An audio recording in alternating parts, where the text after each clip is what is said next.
A young mother just days from giving birth to her second child found burned to death in her own home. Her suspicious death is now a homicide. For the very latest, let's go to Phoenix and Matthew Henley. He's a staff writer with the Phoenix New-Times. Matthew, take us through this terrible story from the beginning.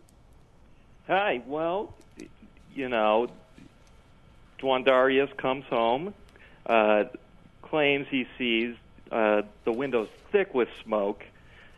He calls 911 to report the fire, says he was unsure if his pregnant girlfriend was inside the apartment, but didn't want to check because, quote, he feared being burned and leaving his children orphaned.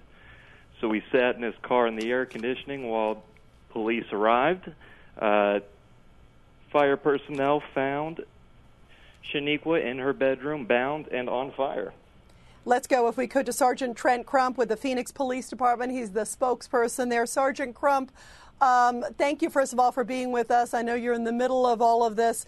Describe, if you could. I understand there was accelerant used on this poor woman. Can you describe sort of what accelerant it was? Do you know what it was at this point? Well, we're alleging at this point that it is a lighter fluid. The suspect, during an interview, indicated to us that a couple hours before this homicide had taken place, that at a store nearby he had gone and purchased 2 rolls of duct tape and a bottle of lighter fluid.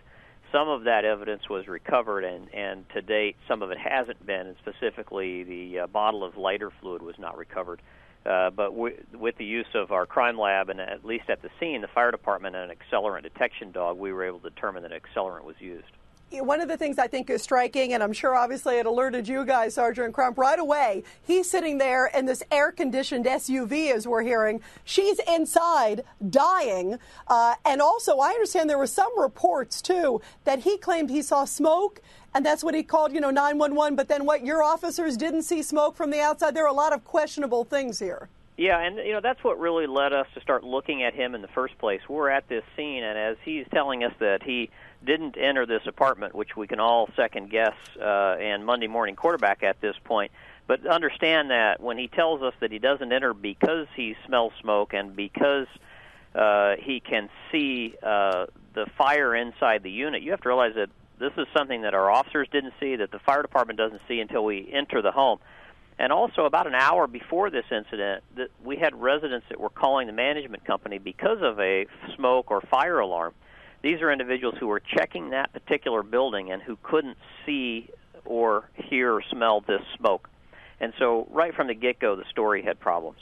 So right away, you go, okay, there's a lot of questionable things here. What about neighbors? What did neighbors see? You talk about that they heard this fire alarm. Did they see anything suspicious? Did they see him doing anything kind of strange earlier in the day, Sergeant Crump?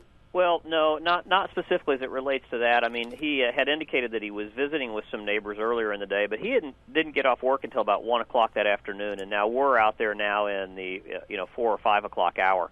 And so during part of that time, he's alleging that he was at a Burger King, and then another part of the time we know that he's over buying these items that were used in this homicide.